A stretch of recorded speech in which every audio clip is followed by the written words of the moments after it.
ሄኖክ ግብዣዬን ተቀብለህ ስለተገኘህ በጣም እያመሰገንኩኝ፣ በቅድሚያ የዓለም አቀፍ ሕግ ምንነትን በተመለከተ ጠቅለል ያለ መረጃ ብትሰጠን። እሺ፣ አመሰግናለሁ ሪዮት። ዓለም አቀፍ ሕግ እንግዲህ ትንሽ ረዘም ያለ ጊዜ ታሪክ ያለው ነው። አሁን ባለው በተለይ አሁን ያለው የዓለም ስርዓት ይጠቀምበታል ተብሎ የሚታሰብ በጣም ትልቅ ጉዳይ ነው። ያው በኋላ እንደምንመጣበት አሁን የገጠመው ችግር አለ። ግን የዓለም አቀፍ ሕግ ሲባል ሁለት አይነት አመለካከቶች አሉ በሰፊው ከፍልስፍና ጋር የተያያዙ ወይም ከፖለቲካ ሀልዮት ወይም ቲዎሪ ጋር የተያያዙ። አንደኛው የዓለም አቀፍ ሕግ የሚሰራው ሀገሮች የራሳቸውን ጥቅም ፍላጎት ለማሟላት ከፉክክር ጋር የተያያዘ ከጉልበት ፖለቲካ ጋር የተያያዘ ጉዳይ ነው። ዋናው ዓላማቸው እነዚህን ነገሮች ማሳካት ነው። ሌላ መርህ፣ አስተሳሰብ እንደዚህ አይነት ነገሮች ሊጨምሩበት ይችላሉ። ግን እነሱም ቢሆኑ ዋናው ዓላማው ይሄንን ነገር ማስፈጸም ነው። አይነተኛ ዋናው ግባቸው የግል አገሮች የብሔራዊ ጥቅማቸውን ማስከበር ነው የሚል ነው። ይሄኛውን እንግዲህ ምናልባት ገሃዳዊነትን በለው ሪያሊዝም የሚባለው አስተሳሰብ ነው። እንደምታውቀው ያው የቀድሞ አሁንም ወዳጃችን ማኪያቬሊ ዋና የዚህ አቀንቃኝ የነበረ ነው። ከዛ በኋላ ቶማስ ሆብስ የሚባል እንግሊዛዊ ፈላስፋ አለ። በተለይ በብዛት በዚህ አይነት አስተሳሰብ ይታወቃል። አገሮች ጋር ባለ ግንኙነት ላይ ተመስርቶ አይደለም ይሄንን ትንተና የሰጡት፣ ግን በተወሰነ ደረጃ ስለ ሀገሮች ግንኙነት ያወራል። ማኪያቬሊም ሆብስም ያወራል። ግን ዋናው ከአገር ውስጥ ግንኙነት ጋር የተያያዘ ነው። ዋናው ነገር ግን ፖለቲካ፣ የትኛውም የማህበረሰቦች ግንኙነት በግል ጥቅም ላይ በጉልበት ላይ በፉክክር ላይ የተመሰረተ ነው። ሌሎች ነገሮች ግብረገብ እንደዚህ የሚባሉት ነገሮች መሳሪያዎች ሊሆኑ ይችላሉ እንጂ ዋናው ግብ ጥቅምን ማስፈጸም ነው የሚል ነው። ይሄኛው እንግዲህ ገሃዳዊነት ሪያሊዝም የምንለው ማለት ነው። አይዲያሊዝም የሚባል ደግሞ አለ። ይሄ ምናልባት ተምኔታዊነት ልንለው እንችላለን። ትርጉሙ እንግዲህ በቂ ነው አይደለም፣ ልነጋገርበት እንችላለን። ግን ምንድነው እነዚህ ሰዎች የሚያስቡት፣ አይዲያሊስት የሚያስቡት የዓለም አቀፍ ግንኙነት በሀገሮች መካከል ያለ ግንኙነት በመተባበር በጋራ ጸጥታ፣ በመርህ በግብረ ገብ ላይ የተመሰረተ ሊሆን ይገባል። አሁን ያለው ስርዓትም ነውም ብለው የሚያምኑ ናቸው። ችግሮች ያሉበት ስርዓቱ ግን ቢሆንም እየሰራ ነው። እስካሁን ድረስ ያለውን በተለይ ከቀዝቃዛው ጦርነት በኋላ ያለው ዓለም በዚህ አስተሳሰብ በዚህ ሊበራል ወርልድ ኦርደር የሚባለው አሜሪካ በተለይ በአሜሪካን ተጽዕኖ ምክንያት የዓለም ስርዓት ሆኖ የቀጠለው አስተሳሰብ ወይም ስርዓት ብዙ ጥቅሞችን አስገኝተዋል፣ ተቋማትን ፈጥሯል። ስለዚህ እነዚህ ነገሮች ብዙ ልዩነት አምጥተዋል፣ ሰዎችም ይቀበሏቸዋል። ስለዚህ የሀገሮችን ብሔራዊ ፍላጎት ቢያሟላም ባያሟላም እነዚህ መርሆች ተቀባይነት አላቸው። በዚህ መሰረት ነው የዓለም ስርዓት እየተካሄደ ያለው እየቀጠለ ያለው የሚል አስተሳሰብ ነው። እንግዲህ በጣም ሁለት ሰፋፊ ነገሮች ናቸው። እርስ በርሳቸው ደግሞ ዝርዝር ነገሮች አሏቸው። የማይስማሙ አሏቸው፣ የሚስማሙ አሏቸው። ለምሳሌ ከሪያሊዝም ውስጥ ስትራክቸራል ሪያሊዝም የሚባል እንግዲህ መዋቅራዊ ገሃዳዊነት ልንለው እንችላለን። መዋቅሮች ሁሉንም ነገር ባይሆን በአብዛኛው በዛ ላይ የተመሰረተ ነው። መልክዓ ምድር፣ ባህል፣ ሃይማኖት እንደዚህ አይነት ነገሮች የፖለቲካ ባህሪያትን የሀገሮችን የፖለቲካ የውጭ ግንኙነት የዲፕሎማሲ ባህሪ ይወስናሉ የሚል አይነት ነው። ስለዚህ ዝርዝሮች አሏቸው። በአጭሩ ይሄን ይመስላል። ሌላ አንድ መጨመር ያለብን የሚመስለኝ ምናልባት ቀጥለሽ ታነሺ ከሆነ ልትነግሪኝ ትችላለች። ዓለም አቀፍ ሕግ ነው አይደለም የሚል ክርክር ደግሞ አለ። ይሄ የሕግ ፍልስፍና ውስጥ ያለው ቅድም ያነሷቸው ይሄ የገሃዳዊነትና ተምኔታዊነት የፖለቲካ ፍልስፍና ውስጥ የፖለቲካ ንድፈ ሀሳብ ውስጥ በአብዛኛው ያሉ ናቸው። በመሰረታዊነት ደረጃ ዓለም አቀፍ ሕግ የሚባለው ነገር ቀድሞ ነገርስ ሕግ ነው ወይ? ይሰራሉ? ይሄ አንድ ለምሳሌ ጆን አውስተን የሚባል የ20ኛው ክፍለ ዘመን ፈላስፋ እንደሱ አይደለም፣ ሕግ አይደለም፣ ግብረ ገባዊነት ነው። በቃ በህሊና በሌሎችም እንደው እንመራለን፣ በይሉኝታ በምንም እየታገዝን አንዳንድ ነገሮች ልናደርግ እንችላለን። ሀገሮች እንደዛ ሊያደርጉ ይችላሉ እንጂ ሕግ ነው ብለን ልናስበው የምንችል አይደለም የሚል በጣም ተጠራጣሪ፣ በጣም ስኬፕቲካል የሆነ በዛኛው ጫፍ ላይ ያለ አመለካከት አለ። ወደ መሀል ላይ ሲመጣ ደግሞ በጣም ከፍተኛ ተጽዕኖ ያለው አስተሳሰብ ነው ይሄኛው። ኤችኤል ሃርት የሚባል እንደዚሁ የሃያኛው ክፍለ ዘመን በጣም ታላቅ የሕግ ፈላስፋ ነው። እሱ ምንድን ነው የሚለው? ሕግ አይደለም አይልም። የዓለም አቀፍ ህግ ነው፣ ግን የህግ ስርዓት አይደለም ነው የሚለው። ገና በዝቅተኛ የእድገት ደረጃ ላይ ያለ ፕሪሚቲቭ ነው የሚለው። ምክንያቱም የህግ አውጪ የለውም፣ የህግ ፈጻሚ የለውም፣ ፖሊስ የለውም። በፍርድ ቤትም በተወሰነ ደረጃ አለው ለማለት ያስቸግራል። አለው ለነገሩ በኋላ ላይ እናነሳው እንችላለን። እነሱም ቢሆኑ ለምሳሌ የዓለም አቀፍ የፍትህ ፍርድ ቤት የሚባለው አይሲጄ የቆየ ነው፣ ሀርትም ያውቀዋል። ግን ከዛ በኋላ አይሲሲ የሚባል ደግሞ መጥቷል። እነዚህ የዓለም አቀፍ ወንጀለኞችን ይዳኛል ተብሎ 2002 ላይ ይመስለኛል የወጣ። እሱ ሲወጣ ኤችኤል ሀርት በህይወት መኖሩን እርግጠኛ አይደለሁም።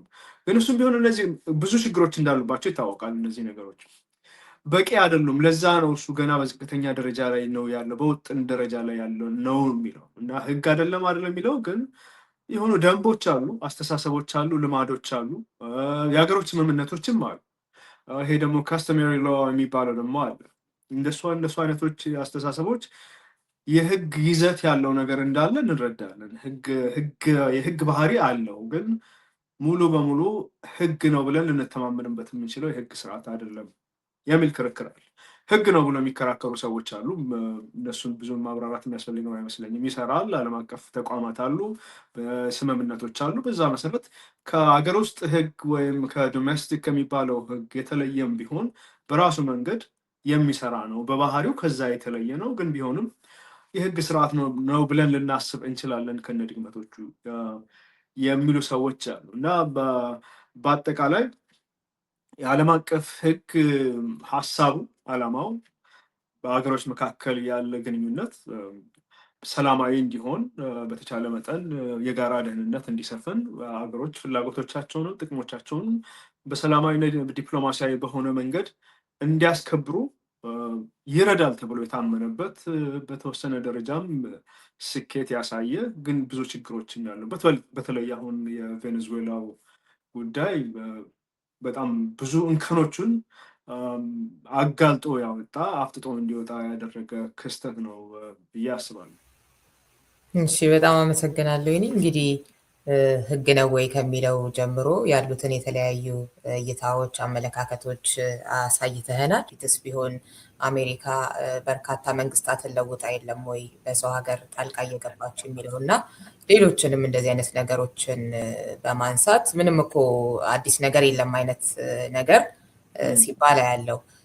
በሌላ በኩል ደግሞ አሁን የማዱሮ በእንደዚህ አይነት መልኩ መያዝ የፈጠረው ነገር አለ፣ የሆነ የተለወጠም ነገር አለ፣ የመጠንም ጉዳይ ያለ ይመስለኛል አይደለ?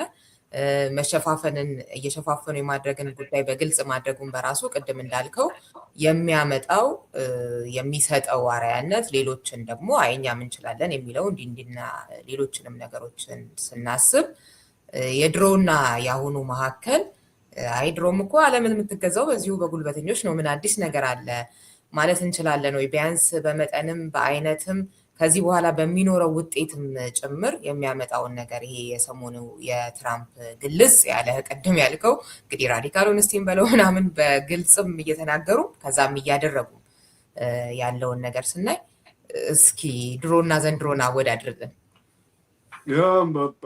በጣም መወዳደር የሚያስፈልገው ይመስለኛል። አንድ ነገር ምናልባት ማንሳት ያለብን የምንሮ ዳክትሪን የሚባል አስተሳሰብ አለ እዚህ አሜሪካ ውስጥ የዛሬ 200 ዓመት እንግዲህ የወጣን እንትንም ህግም በይፋ ፖሊሲም አይደለም። ጄምስ monroe የሚባሉት ፕሬዚደንት 5ኛው ፕሬዚደንት ናቸው። በአሜሪካ ምክር ቤት ያቀረቡት ንግግር ላይ ይሄ ምንድን ነው ምዕራቡ ንፍቀ ክበብ ማለት ሰሜንና ደቡብ አሜሪካን ማለት ነው ውስጥ ከአሜሪካ ውጭ ወይም ሌሎች ከአሜሪካ ውጭ ያሉ ሌሎች ኃይሎች መጥተው ፍላጎታቸውን የማስፈጸም ወይም ያኔ የነበረው የቅኝ ግዛት ጥያቄ ስለሆነ የትኛውንም ሀገር ቅኝ መግዛት አይችሉም የሚል አንድ ወይ ሁለት አረፍተ ነገር ከዛ በኋላ እየተሻሻለ መጥተዋል። ከ100 ዓመት በኋላ ቴዎዶር ሮዝቬልት የሚባሉት የመጀመሪያው ሮዝቬልት ማለት ነው እሳቸው ምናሉ ከዛም ተሻገሩና እኛ አሜሪካ ፍላጎትን ለማስከበር በዚህ በምዕራቡ ንፍቀ ክበቡ ያሉ ሀገሮች ውስጥ የሚፈጠሩ ችግሮችንም ለመፍታት ኃላፊነት አለብን፣ መብታችንም ነው፣ የንግድ ግንኙነትም በእኛ ፍላጎት ላይ መወሰን አለበት ወደሚል አደገ። አሁን ይሄኛው እንግዲህ ምናልባት ከፕሬዚደንት ትራምፕ ያደረጉት ነገር የቬኔዙዌላው ጉዳይ ላይ ምንድነው የመጣው?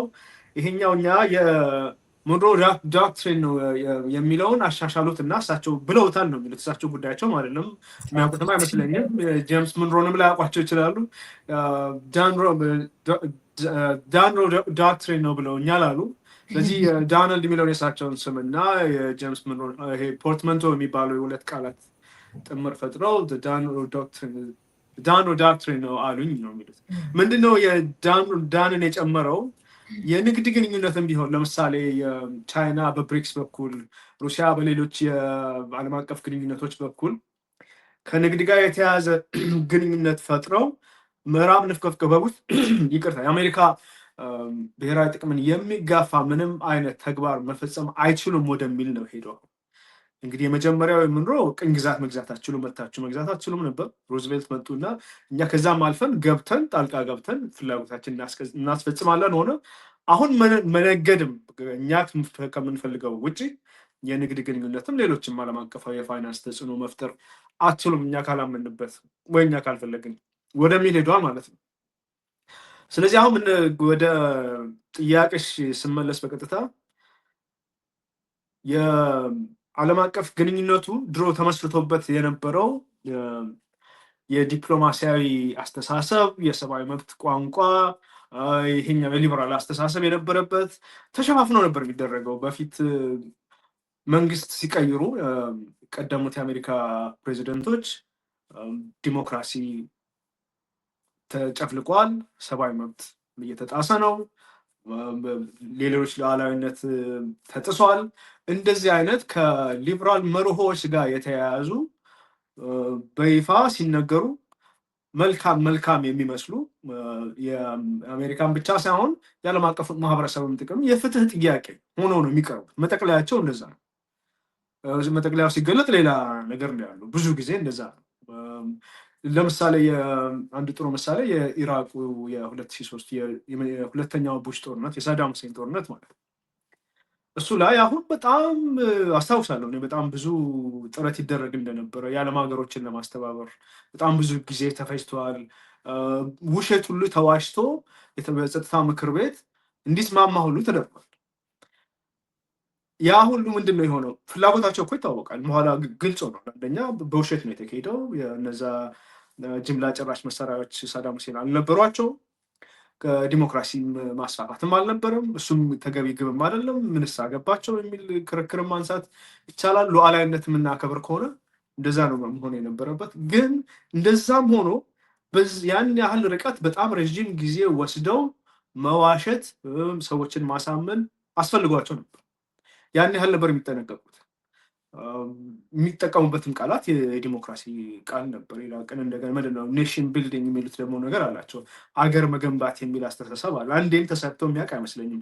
ምናልባት በጀርመን እና ጃፓን ከሁለተኛው ዓለም ጦርነት በኋላ እሱን ተአምር ነው የሰሩት ማለት ይቻላል። ይሄ ማርሻል ፕላን የሚባለው በተለይ በጀርመን። ከዛ ውጭ ግን መንግስት ከቀየረ በኋላ አሜሪካ ተሳክቶላታል ተብሎ ማሰብ የሚቻል ሁኔታ ያለ አይመስለኝም። ቢያንስ የታሪክ ምሁራኑ እንደዛ ነው የሚያስቡት። አሁን የትራምፕ ምንድን ነው የሆነው? ምንም መዋሸትም ማስመሰል ምንም አላስፈለገም። አይ ቆይ በዋሽስ ባልዋሽስ ቆይ የቱ ነው የሚጠቅመው የሚሉም አይነት ሰው አይደለም። ዶናልድ ትራምፕ እንደምታውቀው የመጣላቸውን የሚሰማቸውን ነው የሚናገሩት። የሆነ ሰዎችን እሳቸው ላይ ፍላጎት እንዲኖሯቸው፣ አንዳንዶችም ምናልባት ደግሞ እንዲወዷቸው እንዲደግፏቸው ያደረገውም ደግሞ ይሄኛው ቀጥተኛ መሆናቸውም ጭምር ነው። በቃ እኛ ዘይት ነው የምንፈልገው፣ ዘይቱን ነው የምንወስደው፣ አለቀ። ምንም ለምሳሌ ሌላ ሰው ቢሆን ሌላ ወይ ፕሬዚደንት ኦባማ ቢሆኑ ወይ ባይደን ቢሆኑ ስለ ቬኔዙዌላ ታሪክና ተቋማት ትንተና፣ ሰብአዊ መብት፣ የዓለም አቀፍ የሰብአዊ መብት ተቋማት ሪፖርቶች ይወጣሉ። ከዛ በኋላ የአሜሪካ ብሔራዊ ጥቅም ተከሷል። ነገሩ በባይደንም ጊዜ የፍርድ ቤት ክስ አለባቸው ማዱሮ። ግን እሱም ቢሆን ወደዚህ አይነት እርምጃ የሚገባ ከሆነ የአሜሪካ ፍላጎት የሚሟላው በዚህ መንገድ ነው ተብሎ ከታመነ ያኛው ቅብብ አይቀርም ነበር። ምንም ጥያቄ የለው። እንደዛ ማድረግም አልተፈለገም። ስለዚህ በይፋ ነው የሆነው። ምንድነው ቅድም ምናልባት ብዬዋለሁ መሰለኝ ይሄንን ነገር እንደዚህ አይነት ቋንቋዎች የሰብአዊ መብት የዲፕሎማሲ ቋንቋዎች፣ ቅቦች፣ መጠቅለያዎች ያስፈልጋሉ፣ ይጠቅማሉ ከማይኖሩ ቢኖሩ ይሻላል። ምክንያቱም እነዚህ ትዕምርታዊ ጥቅም አላቸው፣ በጣም አስፈላጊ ናቸው። እንዲሁ ማንም እየተነሳ ዘይቱን እፈልገዋለሁ ምናምን ብሎ ሄዶ አገር የሚወር ከሆነ ዋሽቶ በዚህ መንገድ ነው ቢል ይሻላል። ቢያንስ እንደዚህ አይነት የማስመሰል ነገሮች ግብረ ገባዊ ትርጉም አላቸው፣ ለውጥም ሊያመጡ ይችላሉ ብለው የሚያስቡ ሰዎች አሉ። አነጋጋሪ ነው፣ ግን በቀላሉም የሚተው ሀሳብ አይመስለኝም። ምንጊዜም ሚዲያ የዕለቱ ጉዳይ ከመጽሐፍት ገበታ፣ ከአድማጮች መድረክ መስታወት፣ የቅዳሜ ወጎችና የተወልደ እንግዳ መደበኛ ዝግጅቶቻችን ናቸው። 703 475 6309 ስልካችን፣ ምንጊዜም ሚዲያ @gmail.com የኢሜል አድራሻችን ነው። ሰብስክራይብ በማድረግ ቤተሰብ ይሁኑ። ምንጊዜም ኢትዮጵያ